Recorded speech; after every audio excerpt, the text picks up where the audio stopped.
and also international business. Many of her scholarly papers in these areas of research have appeared in international journals, including the Strategic Management Journal and the Journal of International Business Studies. Dr. Seth has also published papers in Review of Economics and Statistics, Journal of Management Studies, Managerial and Decision Economics, California Management Review, and several others. She has received numerous awards for her teaching and research and has been on the editorial boards of many scholarly journals. Dr. Seth has recently also been elected at the AACSB International Membership to the prestigious position of International Board Member on the AACSB Board of Directors. She also serves on the boards and councils of several professional organizations in India, US, Europe, Asia, including the following: the SEMS, which is the Global Alliance in Management Education. She also serves on the advisory board of the Korea University Business School, as also the Graduate Management Admission Council, the GMAC, and is also serving on the Council of Management for the All India Management Association, IPA.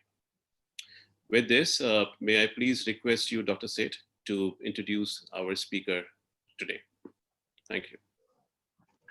Thank you so much, Vipul. And before I introduce our distinguished speaker, may I introduce you, Professor Vipul Mathur, who is one of our talented faculty members at IIM Calcutta, and we are privileged that he also holds the position of the Student Activity Council Chair. What exactly are you, Vipul? Chairperson? Figuring it out, but yeah, something like that. Yeah, Chairperson is Student Affairs. Yeah. Right, Student Affairs. So he's very kind to help us out. It's always such a pleasure to hear about and to introduce our wonderful alumni, faculty, and students to this kind of event. And today, this evening, it is very much my privilege to welcome our eminent speaker, Mr. Shiv Kumar, who's the Group Executive President of Corporate Strategy and Business Development at the Aditya Birla Group. We're really excited to have him among us today, and thank him so much for accepting our invitation to deliver the Arijit Mukherji Memorial Lecture this evening. He, as I just mentioned, Shiv is coming back to our alma mater today in a virtual setting, but he promised us to visit us again very soon, as when we are back to physical classes, so he can hang out with all of us and have tea together.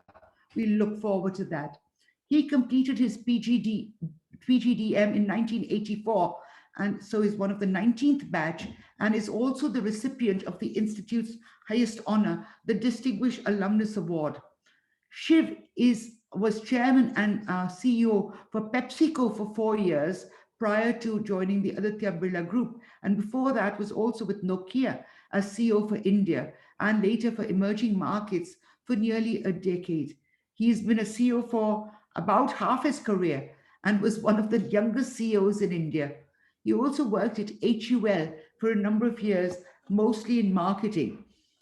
He's worked with over 50 brands in his career and seen many business transformations. Shiv writes and teaches regularly on innovation, on leadership, on followership, on business models, and digitization along the leading business schools in the world. He's a believer in giving back to society. He's been on the boards of IIM Ahmedabad and also on the Godrej Consumer Products Board. And he was the president of the All India Management Association and still is a very active member of the association. He's the chairman of the Mobile Marketing Association and Advertising Standards Council of India. He is also on the board of XLRI and IIM Udaipur, as well as helping us out in one of our important board committees. He's received many awards throughout his career: Best CEO, Best Brand Builder, for leadership, for turnaround, etc., etc. The awards, we are happy to say, that are most dear to him are the 2 Distinguished Alumnus Awards he got from IIT Madras and IIM Calcutta. He's one of 20 people in India who has Distinguished Alumnus Awards from both IIT and IIM. And I will not embarrass him now by asking him which of these 2 he holds most dear. But let me let him get on with his talk. We can ask him that question when he visits us in Calcutta to have tea with us and the students. So over to you, Shiv. Thank you once again for joining us for this very, very powerful, important lecture series for us in commemoration in the honor of Professor Arijit Mukherji.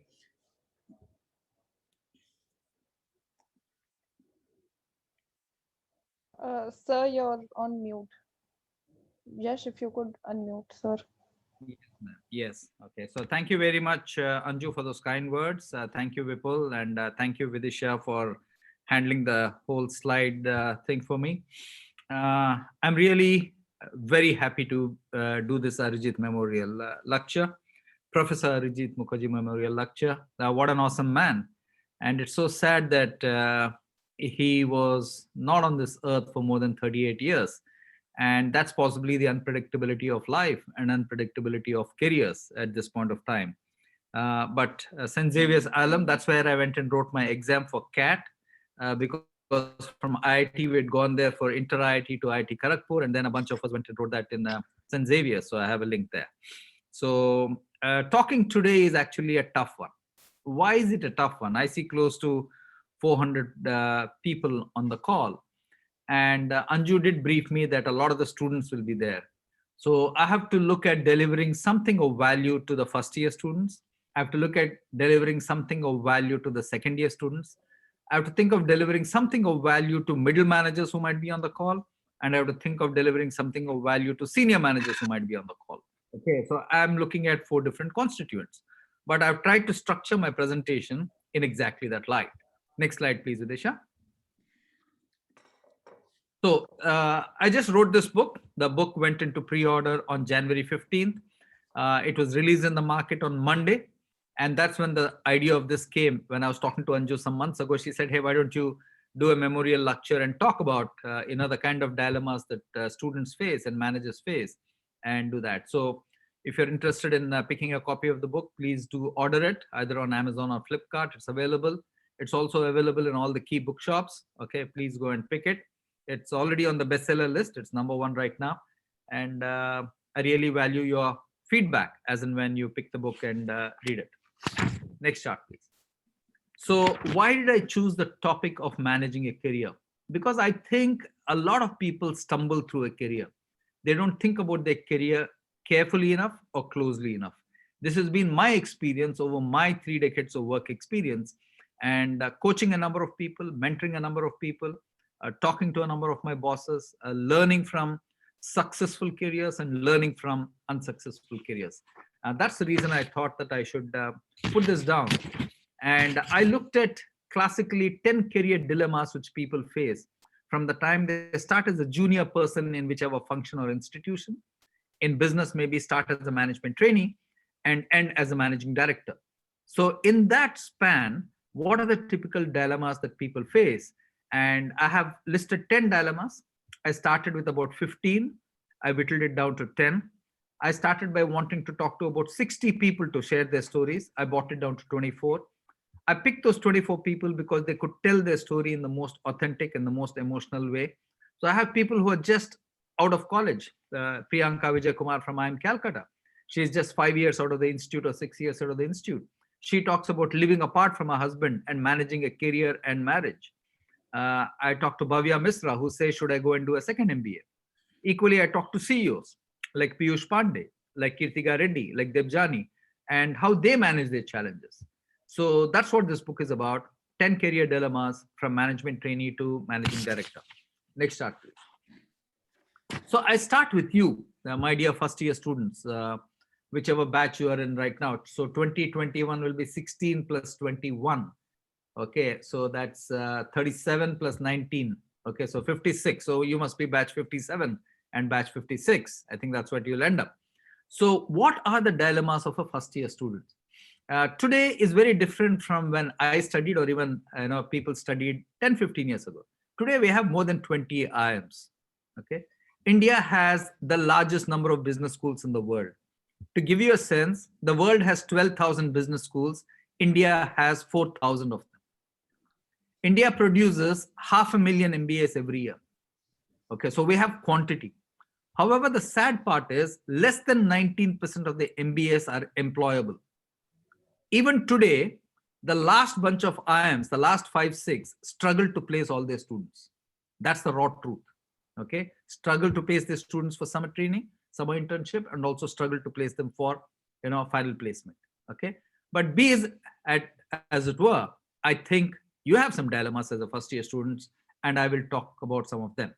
Next, please, Vidisha. So the first dilemma you have is, what are the subjects I should go for? Remember that the MBA is a width degree. It's not a depth degree. A certain degree of depth comes in the second year, but essentially it's a width degree. You typically tend to do 36 to 45 hours of each subject. Okay, you typically tend to have maybe 8 to 10 subjects in a term. And so at the end of the 2-year program, you must have dabbled in maybe about 30, 40 subjects. Okay, and got a good sense of what each one can provide you. You come from either an arts background or an engineering background, or in some cases a medical background, etc. And you're coming in to do a course in management. So I would say you have to judge for yourself, your personality, what you like, what you don't like, and really pick your subjects. Okay, that's what it is. In year 1, it's unlikely that you have a choice of subjects. By and large, the institute prescribes what you need to go through in year 1. There are some optional subjects, there are some non-credit subjects, etc. But by and large, in most institutes, the institute prescribes it. But whatever your optional subjects are, please try and ensure that you pick subjects which are to your liking. So let me give you my personal example. When I studied there in Joka, I was interested in marketing. I wanted to be good at marketing. And luckily for me, all the second year courses, when I was in first year, the second year courses of marketing were taught by people like Professor Rama Chakravarti, Professor Pradeep Kakkar, Professor Subrato Bhattacharya, who was Clarion CEO. All of them came and took sessions in the evening after 6 o'clock. So I diligently attended every single second year marketing classes, believe it or not, every second year marketing class. Okay. And at the end of the term, believe it or not, my seniors came to my room and say, hey, can you give us your notes? Because we've noticed that you attended all the classes. It's quite likely that you'll have a lot of notes. And that's what I ended up doing, giving them my notes at that point of time. So I was fascinated by marketing. I wanted to be good at marketing, and that's the reason I did it. So whatever your passion is, whatever you think you want to be good at, you must pursue that, would be my first submission to you. Next chart, please. Here's something which was not there even 20 years ago on any campus, which is the number of clubs I should be a part of. Today, this is like, it's like the varianting in a FMCG company. There are 50 variants which make no sense. Okay, so every brand has lots of variants. There are too many clubs right now. There's a dramatics club, there's a marketing club, there's a finance club, there's a theater club, there's a bird watching club, there is a lake club. You name it and you have a club for it. And I would seriously request you, and I would say this, that don't waste your time on too many clubs. Pick your clubs basis your hobby, whatever it is. Being part of 6 or 10 different clubs does not add value to your CV. Being part of one good club or 2 good clubs where you have made a contribution or you've made a difference, okay, has serious CV value. Just listing down 10 clubs saying I was member of this, I was treasurer of that, I was secretary of that, does not get you very far. Okay, so my input to you, if you have a dilemma to say how many clubs should I go to, please pick 1 or 2 which are real passions of yours. Otherwise, just don't bother. Next slide, please. The other question on your mind when you are a first year student is summer internship. How important is it and how seriously should I take it?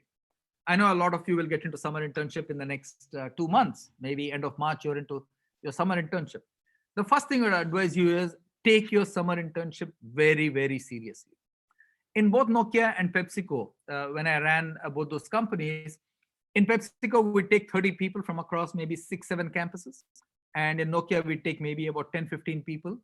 In PepsiCo, we'd give offers to about 70% of those trainees. And in Nokia, we'd give half. And we would assign each trainee to a guide and a mentor. And if all the guides got a score of more than 4.5, I would reward all the guides. If all the mentors got a score of more than 4.6 or 4.7, I would give them all a gift from the company. So we used to take it extremely seriously in the company, both in PepsiCo and Nokia.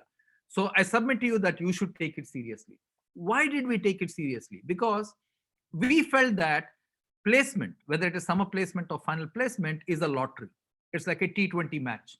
You can hit 2 sixers or you can get clean bowled. One of the two can happen. But you prepared for it. So we said, rather than judge somebody in 15 minutes of an interview or 30 minutes of an interview, let's look at this person for 8 weeks. If this person displays the abilities to work hard, to commit himself or herself to the project, to collaborate very well, to do his primary research well, and to be insightful, then let's make him the offer. So many companies today look at summer internship as final internship virtually. Okay, so they look at you very, very closely and they will say, hey, should we offer this person a PPO? Then you have a choice whether to accept the PPO or not. That's a different matter. But I would really tell you that look at your summer job as your final job.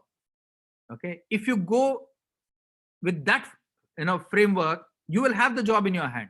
Then it is for you to decide whether you want to take it or not. So approach your summer internship as your final job. Next chart, please.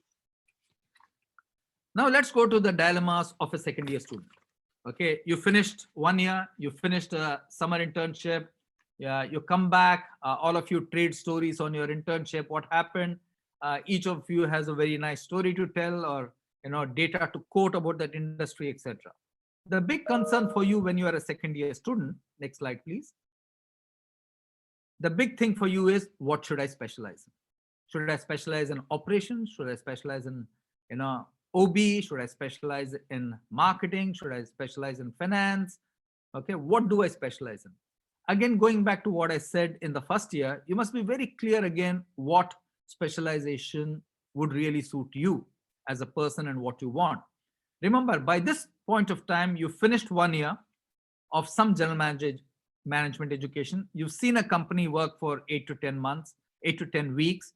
So you have a pretty good sense of what you like or what you don't like. Okay, and hence choose your specialization very clearly.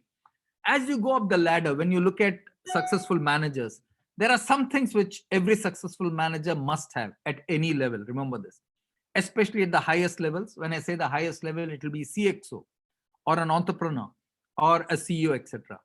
You have to be good at understanding the numbers of a business, the drivers of a business, the levers of a business. I've noticed that many MBAs tend to take marketing because they don't want finance.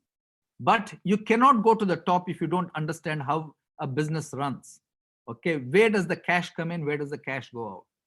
Equally, you cannot be a successful senior manager if you're not good at managing people. So I think people courses are a must for you to think about. Enroll into as many of the personal growth labs. I remember, IIM Calcutta used to run a lot of the personal growth labs in the past. I don't know if they're there still, but enroll in them. Try and understand the people dimension, because you cannot be a successful leader without truly understanding people and truly, working with them very well. So that's the second thing I'd say. Then work at your specialization, whatever it is. In whichever specialization you pick, I submit to you that you must be the best at it. You must be the absolute best at it. And you must really work hard to read everything there is about it. I remember I wanted to do well in marketing. I took 7 courses in marketing. I did very well in all of them. And in the last term, I did a term paper on strategy. I did it under Professor Ramanuj Majumdar, who retired, I think, a year or 2 ago. I must have read every single strategy paper in the library at that point of time, okay? Because that was my fascination. Then years later, when I was in Hindustan Lever, I remember there was a book called What's in a Name by John Philip Jones. Okay, one of the finest books I've read in marketing. Now, the reason I'm telling you the story is that book was with the editor of a magazine called Ad World. I went to meet her, Nandini Lakshmanan. So I said, hey, that's a nice book. Can I have it? She said, I'll give it to you if you write 4 articles for me. So I wrote 4 articles for her in return for that book. The point I'm making is, if you're serious about a specialization, give it everything you have. Okay, if you give it everything you have, you will be one of the best in that field, and people will always want you on their team when you are the best in the field. Next chart, please. Question: if you have a PPO, should I take a PPO? If you've liked the company, if you like the culture of the company, if you've been able to establish a good relationship with people in that organization, as long as there are no gross negatives, I would say take the offer. If there are serious gross negatives saying, I don't like that industry, I don't like the culture of the company, I don't like the way they behave, etc., then please don't take it. The worst thing to do is to take a PPO when you are a reluctant person going back. A reluctant passenger is the worst thing to happen to an organization. So it's better for you to look for something better and say, I don't want to take this PPO and let me, move on. Next slide, please. There's a very important question which people have right now. Which industries are good for the future? In the past, if you go back, 20, 30 years ago, most people would say, go to an FMCG sector because over a period of time, the skills that you pick up in FMCG are transferable everywhere else, etc. That's what they were told you. Today, I don't think most people will tell you that. I believe the industries you pick for the future must have something to do with technology. Industries which are leading edge, either users of technology or technology themselves. Okay, technology companies themselves. Because I think the future world will be full of technology, whatever we do. And I'll come to that in subsequent slides. So I would seriously urge you to really pick industries which give you a chance to experience technology in its best, in its brightest, in the sense that it's going to dominate the future.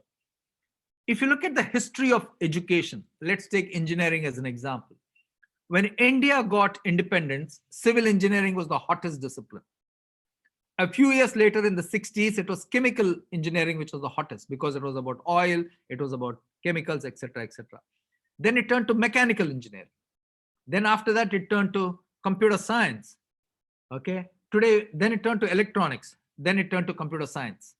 Okay. So that's how it's matured.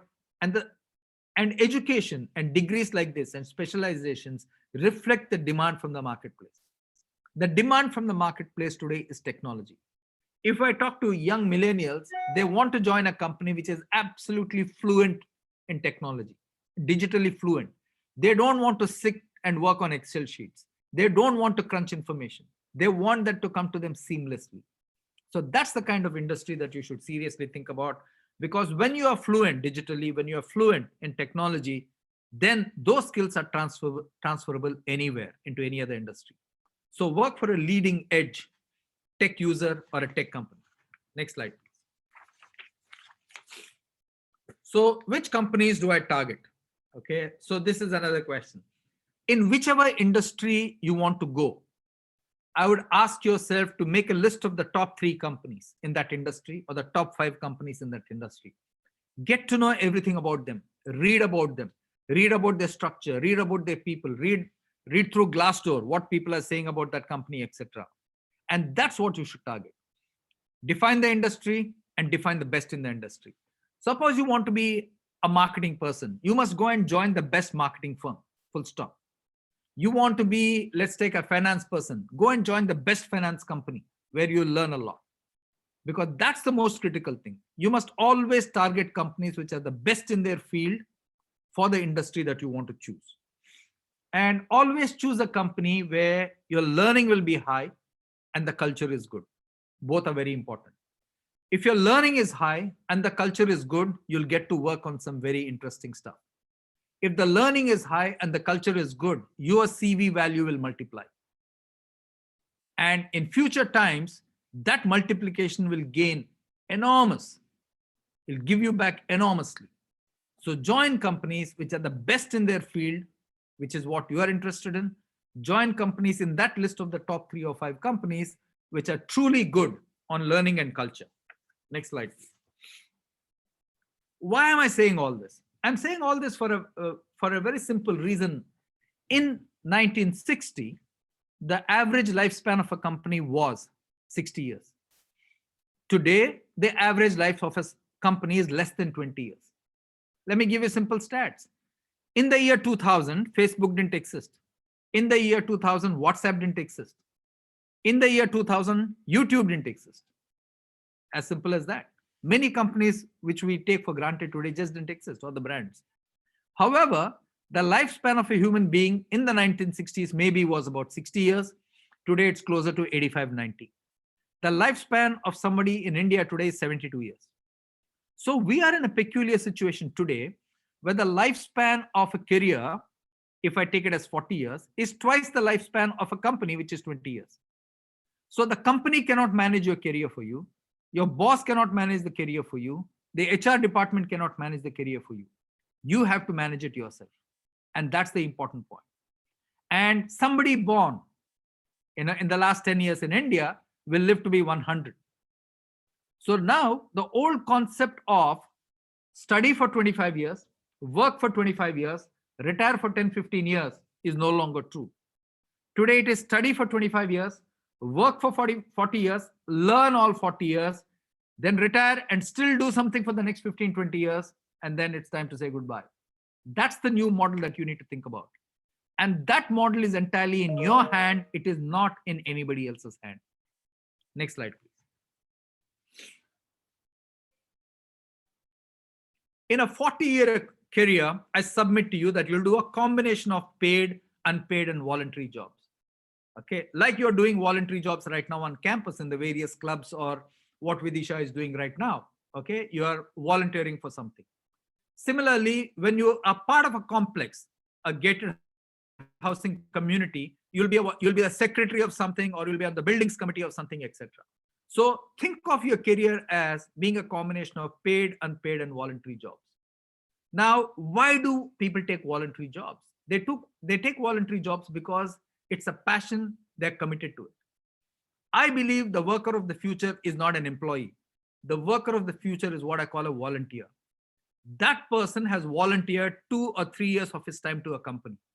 Then it is for the company to show enough empathy, the company to grow him or her so that he volunteers some more time. So employees of the future will be volunteers. They will not be employees as we define employees in the past. So think of your career as paid, unpaid, and voluntary jobs. Next slide, please. So the funny thing about a career is you live it forwards. You're looking for the next break. You're looking for the next promotion. You're looking for the next location, etc. But you understand it looking backwards. When you're 40, you pause and you look back and say, what have I achieved in the last 15 years? What are the twists and turns that I took, and what I didn't take? Is an important question to ask. When you're 50, you'll do the same. So I submit to you that a career is lived forwards, but understood looking backwards. And that's the reason why you have to manage your career very, very well. You need to have the ability to be self-aware, but more important, if you want to run your career well, you need to have self-reflection to say, did I pick the right choices? Did I miss any of the choices? So a number of people do talk to me and say, you know what, a headhunter called me for this. And I said no. And I always tell them, go and meet the headhunter. You can always say no, but go and meet him. Understand, at the very basic, you'll get to know what that industry is. At the very basic, you'll get to know what the jobs in the market are. At the very basic, the headhunter will have a sense of you. You lose nothing. You actually gain by talking to them. Your final answer can always be no. Meeting a headhunter is not a gun at your head that you need to say yes to that offer. Okay, so a career is lived forwards, but understood looking backwards. Please do seriously think about this as you do your career. Okay, next chart, please. What are the typical dilemmas when you start a career? And this is very true, not just for you, second year students, but also for people who are in the first 5 to 10 years of their career. The biggest variable or the biggest dilemma, and this is the first dilemma with which I start my book also, is money an important variable in my career? Now, whenever you're on campus, you want to shoot for the job which gives you the highest money. I think that is actually something which is wrong. You must always shoot for a job where your learning will multiply, where the culture is good. That is what will help you in the long term. Let's look at what people do.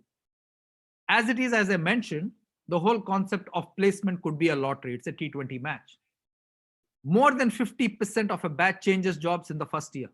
Why do they do it? Because placement was a lottery. Second, people change jobs for 20,000 rupees, 50,000 rupees, 10,000 rupees in the first 2-3 years. If you look at the career of an individual, you tend to make all the money, which is your savings, typically after the age of 40. You don't make much money before that. Okay. Before that, your cost and your earnings roughly match out. Okay. So why do you want to change jobs, or why do you want to pick jobs for 10,000 rupees and 20,000 rupees increases? It just baffles me. And I can never understand why this is the only measure. And I submit to you in my book that this is the measure because all institutes report what is the highest salary. All institutes report what is the average salary. All magazines report who earns the highest in this country, etc. So we have started measuring our worth by the amount of salary we earn. I have an expression which I use, and I say this, that if you're good, money will follow you. But if you have money, it doesn't mean you're good. Remember this. If you're good, money will follow you. I guarantee you. Try to be good in whatever you're doing, in whichever industry you are in. Next chart, please.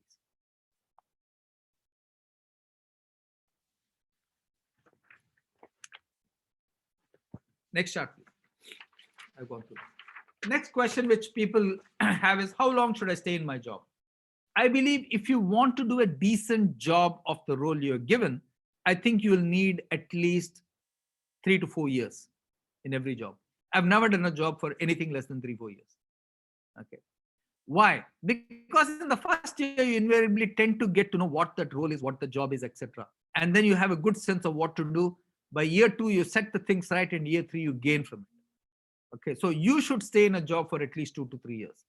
Changing jobs every year sounds good, but a rolling stone gathers no mass. It's not worth it. And in today's world, sooner or later, you'll come across a company which will frown on your job hopping every 12 months or 18 months. It just doesn't help you. Okay, so be a stayer. As long as the company culture is good, as long as you're learning, as long as they value you, I think a minimum tenure in a company should be 3 to 4 years. That's when you give the company enough chance, the company gives you enough chance, and then you do that. Jobs cannot be like, since I'm talking to millennials, I can use this expression. Jobs are not speed dating. You cannot do a speed dating on jobs. You can do speed dating on campus. You can do speed dating in your life, but you can't do that with your career. Please be a little careful of it. I've come across many people who've hopped jobs desperately.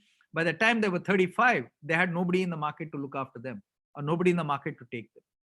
Okay. So please do think about it seriously. I speak with a lot of gray hair in my head, having seen a number of such situations. Next chart, please. This is a question which starts when you are in an organization, both at junior levels as well as middle levels, which is what is meant by the expression organization savvy. A lot of people, organization savvy is possibly a euphemism for politics in an organization. Okay, here's my submission to you. A few years ago, I got somebody to do a study in terms of who are the people who make it to the top. The top 5% of people who make it to the top will break every glass ceiling. They will do well in any industry. There's absolutely no, ceiling for them. The next 5% of guys who are very politically savvy, they know which way the winds are blowing. They will say the right thing at the right time, keep quiet at the right time, etc. If you are a damn good politician, then maybe you fit into that. Otherwise, I've seen most politicians, 99% of politicians fall by the wayside sometime or the other.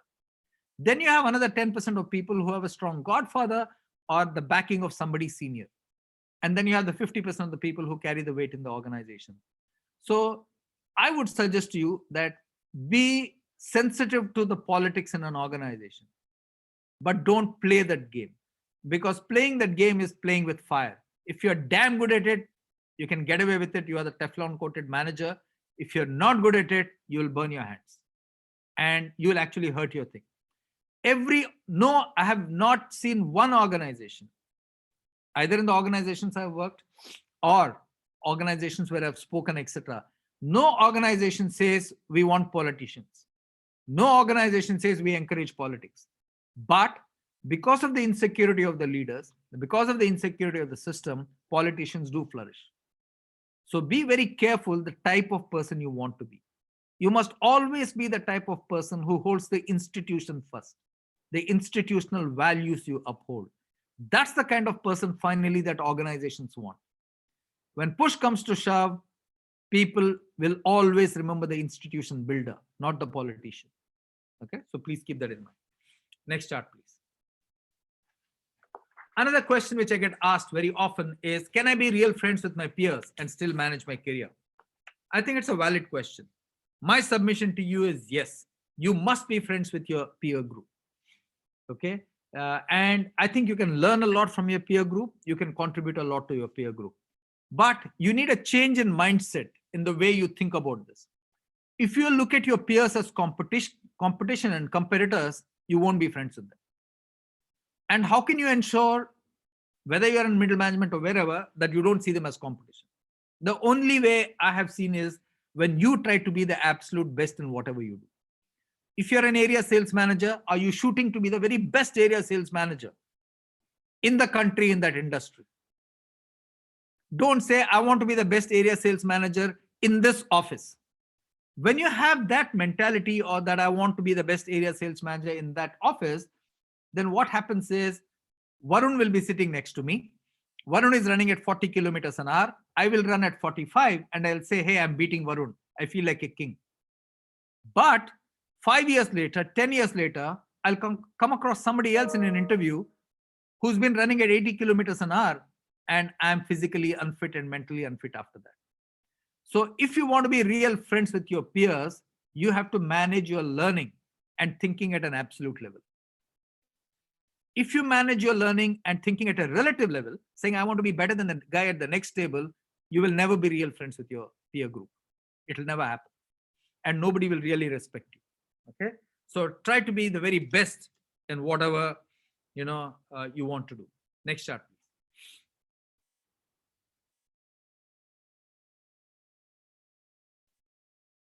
Should I start something on my own?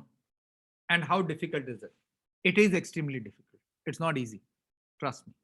So I think it's extremely important for you to get a sense of how business runs. If you have a damn good idea, an idea which has an open market, fills a great need in the market, or occupies a slot which is not there, etc., by all means try. By all means. But I think you have to think many, many times. In the year 2018, 63.7% of Indians felt that they wanted to be entrepreneurs. There are 64 million MSMEs today who employ about 110 to 120 million people. So MSMEs are extremely important for the employment in this country. There's absolutely no doubt about it. But I would seriously ask you to think 10 times, 20 times before you start this. It is not as easy as it looks from the outside. It's bloody difficult. Okay.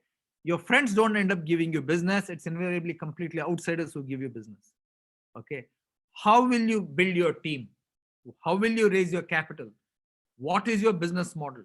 Okay. How often will you change your business model? How often will you change your strategy? In Silicon Valley, people change their strategy every Saturday. If it's not working by Saturday, they know it's fine. They change the strategy, go in for something new by next week. So you really have to have a lot of perseverance, a lot of energy, and a lot of resilience if you want to start on your own. Looks very, very glamorous from the outside because so many people write about unicorns. But trust me, deep down, it's not easy. Next chart, please. This is a question again, by the time you're into middle management and senior management, this is a question which is playing on people's minds, which is, how do I build my personal brand? When you start your career, okay, you are all from IIM Calcutta, the IIM Calcutta brand is 100. Your employer brand could be 100. Your brand is 0. So if tomorrow Vidisha gets a job, it's Vidisha 0, IIM Calcutta 100, and let's say she joins some bank as an example. Let's say she joins Citibank. Citibank is 100. So you are riding on the brand value of your institution and the company you join. That's what happens. When you join, your energy is 100. Your wisdom is 0. By the time you become 60 years old, your wisdom is 100. Your energy is depleted. The ideal crossover of energy and wisdom or experience is around the year about 40, 43. That's why a lot of fast track CEOs get their break around that time, 40s, early 40s. Okay. So if you start your career when you're about 23, 25, then you have to start thinking of your personal brand by the time you are into the 8th or 10th year. And how do you build a personal brand? You build a personal brand through a number of simple things. Number one, by contributing to the industry that you work in, by being known in that industry, by attending industry association meetings, by attending industry seminars, by being a speaker at your alma mater, by being a speaker at people who call you for something. Don't ever turn up and say, I don't have the time. If you don't have the time to do it, then why will people invest in your personal brand? Okay. Today, you're very lucky that you have social media. If you have something interesting and insightful to say, social media is a damn good vehicle. And if you take to social media in a frivolous manner, then your personal brand will be frivolous. If you take to social media in a serious manner, which talks about your values, your insights, your passion, then people will take you seriously for that. So the tools are available today for you to build a personal brand. They're all available. It's for you to use it, whether you want to make a mockery of the personal brand or whether you want to seriously build your personal brand. And trust me, the value of your personal brand will multiply after the year 40. It just multiplies dramatically. Okay, and hence you must always think about it. If you haven't built a personal brand, board roles won't come your way. If you haven't built a personal brand, CEO roles won't come your way. If you haven't built a personal brand, you will not be on committees or juries or whatever it is. So it's very important for you to invest in building your own personal brand. Ask yourself, what do I stand for? And then build it systematically in that way. And in a company, how can you build a personal brand? For example, what do you do in every meeting? Do you show up on time in every meeting? Do you contribute to every meeting? Do you put up your hand for volunteerism? Do you help people who are in need? That's how you build a personal brand. You never build a personal brand by being yourself, which is everything about yourself. If all your actions are about I, me, my, it's unlikely you will build a personal brand. You'll build an ego brand, but you won't build a personal brand. That's not a brand people will want to reach out to. Next chart, please. And there's the last slide, which I have before I summarize, which is what is legacy? A lot of people look at legacy as something senior managers leave. I completely disagree with that. You can leave a legacy in every job, in every role. When I've been a CEO, people would tell me, you know what? There was this area sales manager who worked in your company only for 2-3 years, but he did such good work, fantastic work. Then somebody will tell me, you know what? There was this wonderful brand manager who worked in this company for those 2-3 years. He really did some really path-breaking stuff on your brand. Okay, so every time you have 2-3 years in a role, you can leave a legacy. So going back to what I said, if you're an area sales manager, you're a brand manager, you're a factory manager, you're a relationship manager, you're a bank manager, whatever it is, try and be the best version of yourself day in and day out for the time you do that job. If you're the best version of yourself day in and day out when you do that job, then you will leave a legacy. I promise you. You will leave a very big legacy. You'll leave very big shoes, which people cannot fill. And in a career of maybe 30-40 years, if you left enough legacy in the first 15 years, the world will come after you. The world will relish you. The world will want to reach out to you. So in the first 10-15 years, if you do 4 or 5 roles, if you can leave a legacy in 2 of them, you've made it. You'll be on your way. So think about it like that, both for people who are in middle management or senior management on the call, as well as every single junior manager. Legacy is left by being the very best version of yourself day in and day out. That's the key thing. Next chart, please. So in summary, it's been an absolute pleasure to do this lecture for you. The Arijit Mukherji, the Professor Arijit Mukherji lecture. An outstanding scholar, an outstanding individual, a fantastic teacher. I've always had the highest respect for my teachers, whether it is in school, college, or even in the companies that I've worked for. I've learned a lot from my teachers. They've been the best mentors that I've ever had in my life. So Arijit was one of them. And I really feel sad that he led such a short life. But his memory and this lecture hopefully will reach many more people, and all of us will learn from the great teacher that he was. A career today is lived forwards but understood backwards. The average lifespan of a company has dropped from 60 to 20 years. The average career is going up from 25 to 40 years. You'll do a combination of paid, unpaid, and voluntary jobs right through your career.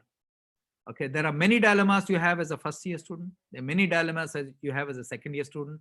There are many dilemmas you have as a junior manager and as a senior manager. In every single dilemma, I always tell you, work for the good of the institution, whatever institution you represent. When you are in first and second year, the institution called IIM Calcutta is your institution. When you start work, your company is the institution. As long as you are upholding the values of the institution, I personally believe you'll do very, very well.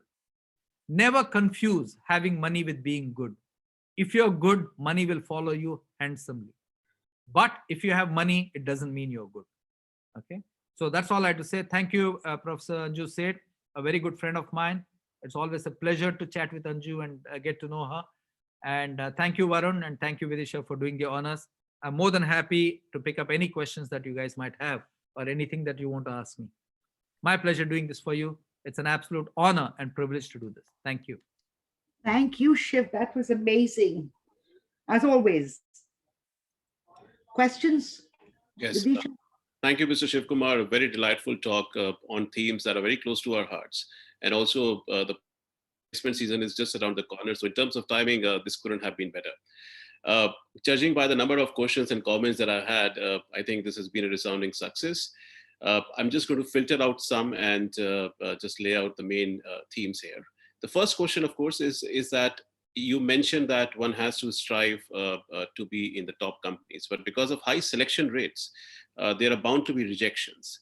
And when that happens, how does one deal with failures? Yeah, so that's a very, very good question. So the thing about all failure is, what did you do to push the outcome or determine the outcome? If you've done your very best, that's fine. Okay. And you always have a second chance. You always have a third chance. There's nothing wrong in that. Okay. If you seriously believe in something, go and give it your best. You look at the biggest successes. J.K. Rowling was rejected, I think, hundreds of times, but she still kept it. Shah Rukh Khan was rejected 100 of times, still kept it. Saurav Ganguly was rejected from the Indian team many times, still kept it and became captain. So if you truly believe in your talent, you should keep it. That's what I would say. That's the only thing. Whenever you face failure, deal with it squarely. That's number one. Number two, always have people who support you, your emotional anchors, your parents, your spouse, etc., or your bosses or your colleagues who can help you with that.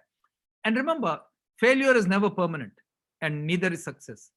Don't get carried away by success. Be humble when you're successful. And when you fail, learn from it.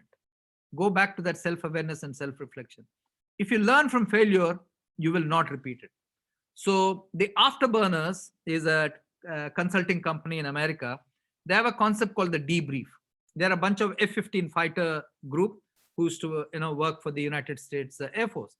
After every sortie, they come back and debrief each other to say what went right, what went wrong. Okay, so similarly, everything you do in your company or wherever, get into a debrief mode. What did I do right? What did I do wrong? What could I have done better? What would have made me go through with an impact? If you constantly reflect on that, I think you'll do better. Thank you, Mr. Shivkumar. Another one is about the job. So if one were to look at the job as a 3 axis on pay, position, and passion, is it possible to maximize on all the 3 dimensions, or how does one strike a balance across three dimensions of pay, position, and passion? Okay, so here's the thing. I would always go for passion. If you have the passion, I believe the pay and the position will follow. If you have a position, does not mean that you'll be valued. Okay, your passion is what will have value. So always pick your passion. Okay, there are many people who want to take a fancy title in a company and go for it. Or there are many people who want to take a job with a fancy salary. Okay, but I would always submit to you, go for your passion.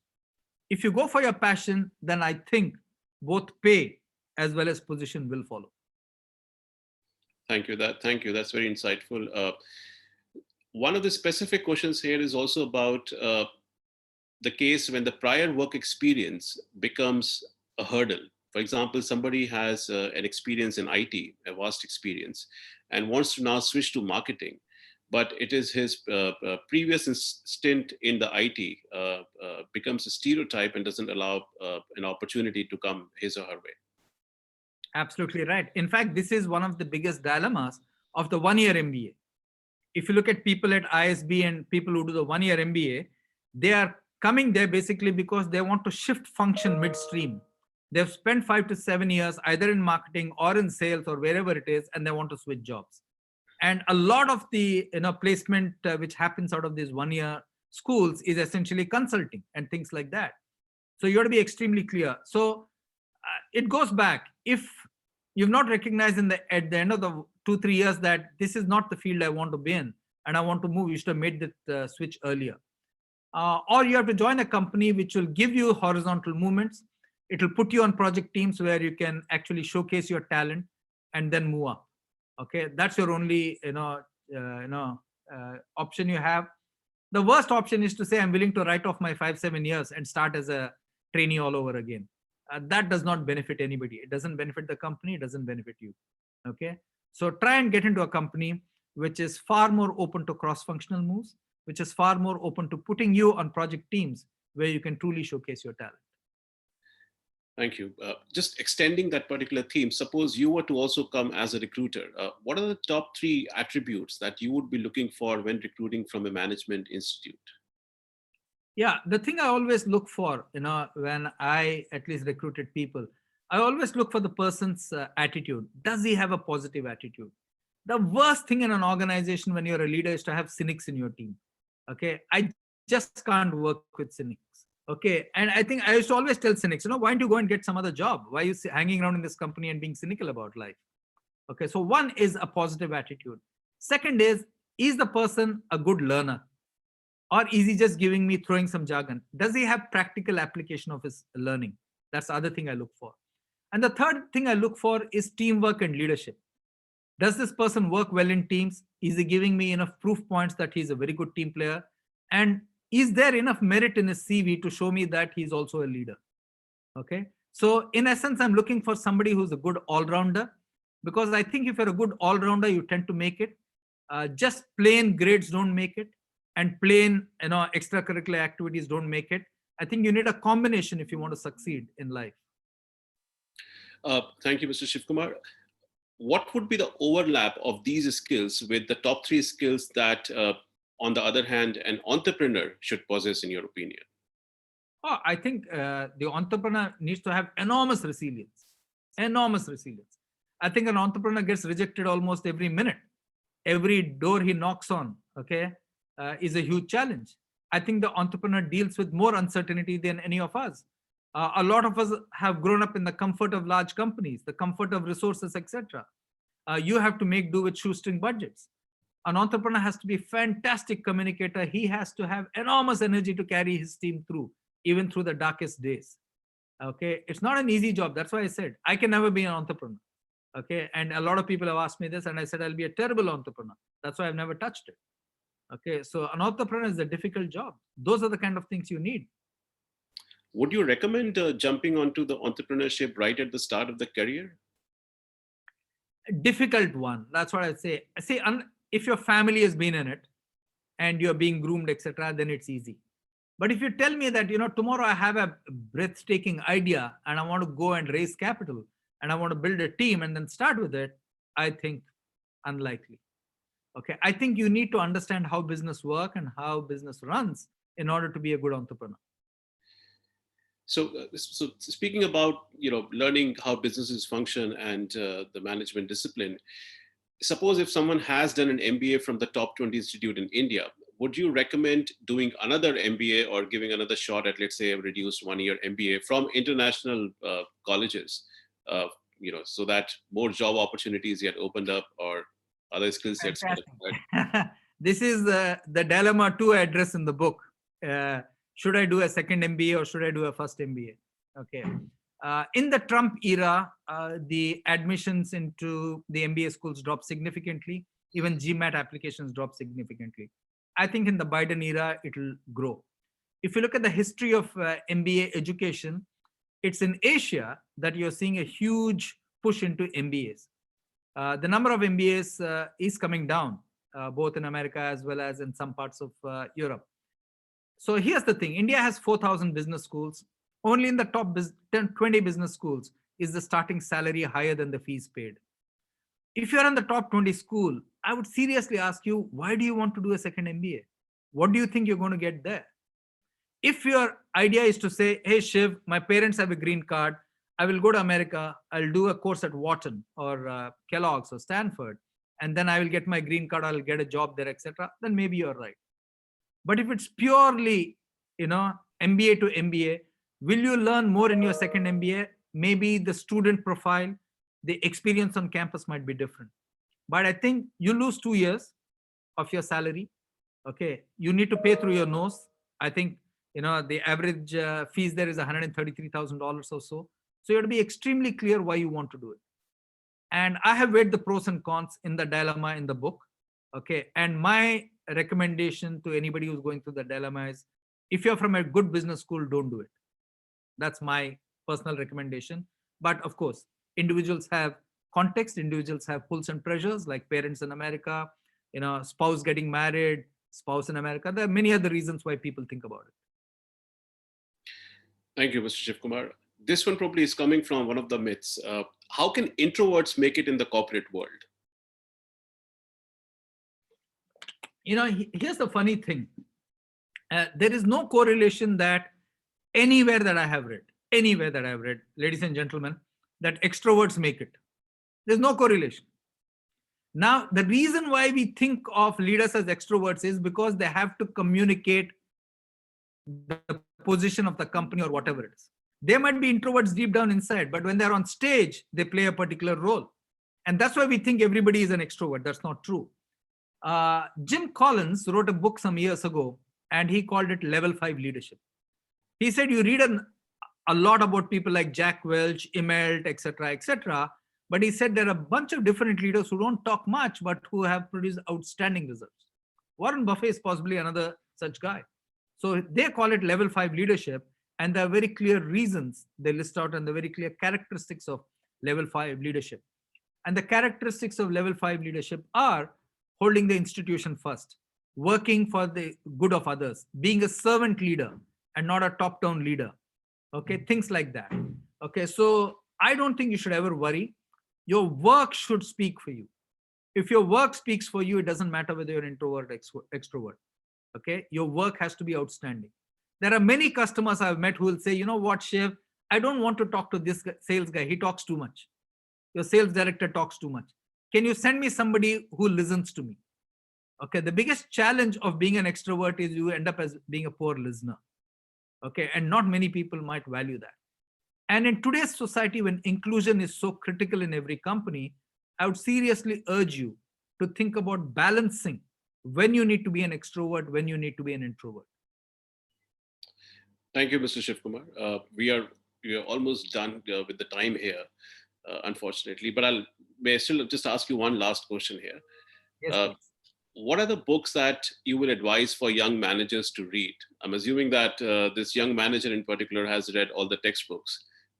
But in general, what are the skills that you would advise them to pick while they're here in the MBA college, and the books, of course? Of course, I think you'll read all your normal textbooks, etc. But if I were to look at some of the books which have certainly shaped my thinking, okay, I would say I'll just give you a rattle off a bit of a list. Alfred Sloan, My Years with General Motors, is an outstanding book. I've read all of Drucker's books. They're absolutely seminal. I've read Welch, Control Your Destiny, or someone else will. I particularly found Malcolm Gladwell's Outliers to be an outstanding book. I found Obama's biography to be an outstanding book. You learn a lot by reading biographies of leaders, because they truly address the dilemmas of being a leader, of being somebody in charge of something or the other. And biographies tell you an outstanding story of how to manage your emotions and how to manage life itself. So I would really urge you to read some of the best biographies which are available. And I think you can learn a lot from them. Thank you, Mr. Shiv Kumar. I have one or two other questions also, but I guess No problem. Okay. So, the recent experience in the COVID has highlighted the importance of the healthcare sector. Now, healthcare sector necessarily involves management, but management and leadership with compassion. What do you think are the key attributes of this sector that would be necessary moving forward? if one wants to Great plan a question. career in this? Yeah. A great question. So let me troll back to my Nokia days. All the stuff which is being tried in digital today, which is payments, which is education, etc. We tried in Nokia in the year 2008 to 11. Okay, we tried Nokia Money in the year 2010. Test market in Pune. Average transaction value was 147. Regulatory system was not in place. Ecosystem was not in place. We scrapped it. Okay. One of the most important aspects of the health business is trust. If you do not build trust, you're gone. So whatever you do in health, remember this, you must be trusted. That's the key thing. Without that, you do not have a health business. You look at anywhere in the world, there is no health business in the world which is not trusted. Great. Thank you. The next one here is something on the personal values. So for example, if someone is supposedly in the right career path and is working with a company, but with some years down the line, one realizes that the personal values do not align necessarily with that of the organization. How does one handle this conflict? The very good question. And it happens more at senior levels. It happens much more at senior levels. And it's not easy. Let me this thing. Every company has values. Okay, and every company, there's no company which says we want to be, we are a company which has no values. No company says we are a company without integrity. No company says we are a company not investing in people. Everybody says the same things. But I think it's the behaviors behind them which are important. Stating a value is easy. It's the behaviors which leaders exhibit consistently. And at the senior most levels, guys, the most difficult part is not the values. The most difficult part is when leaders say something and do something else. When leaders agree with you that what you're saying is right, but end up doing exactly the opposite. I've had those situations in some of the companies I work for, and I've always said the best thing is to walk away, to say, hey, I can't handle this. This is not the right thing to do. Okay, this is not the right image of the company or the right value of the company. Okay, but for that you need to have enormous confidence in your ability to do well after you leave that company, etc. Most people tend to be silent, okay, and then they change it, but that's fine. That's your call.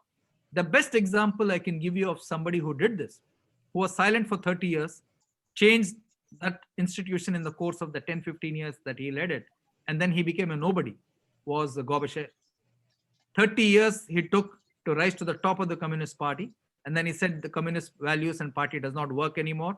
He said glasnost and perestroika is it, changed the Russian system, okay, went out of favor, went and taught at Harvard Business School. Imagine somebody who grew up in the communist era going and teaching at the most elitist capitalist school in the world. And then even better, he advertised for Louis Vuitton Moet Hennessy, Louis Vuitton bags. Okay, so he's a professor. Today he lives his own quiet life. So sometimes you wait to make the change where you realize that the company is what it is, and then you make the change as and when you get the reins. Okay, otherwise you say if there's a serious conflict, you say, look, this is not for me. Thank you, Mr. Shiv Kumar. The questions are still pouring in, but I guess we have already overshot by 10 minutes. May I now request Professor Bodhipratha to give us a vote of thanks, please. I, on behalf of IIM Calcutta and the entire fraternity, extend a very hearty vote of thanks to Mr. Shiv Kumar for his inspiring talk to our students in the IIMC community. The topic of the talk was fascinating and invaluable, managing your own career. The talk was for everyone, from the first year MBA student to a middle manager. How to choose your electives, choosing your job clubs, taking your summer placement seriously. Should I take a PPO? What are the industries good for the future? Targeting companies, managing your own career over 40 years, the importance of self-reflection, importance of learning versus earning, how long to stick to your job, politics at work, being an entrepreneur, building your own brand, leaving a legacy. The entire gamut of issues in a career has been covered. And I'm sure that everyone would have benefited from this talk, some way or the other, from the talk, which was given, delivered in a very riveting manner. Thank you again, Mr. Shiv Kumar. We are extremely sorry for a few connectivity issues which may have happened during the talk. I also wish to express our thanks to Professor Vipul Mathur, Vidisha Mishra, Sudhanshu Jayant, and other members of the ER cell and the IT cell for the splendid logistics support in organizing this event. Thank you very much. Thank you, folks. All the best, Anju. All the best. Varun, all the best. All the best, Vipul, Vidisha, thank you, and Bodhi, thank you. Thank you.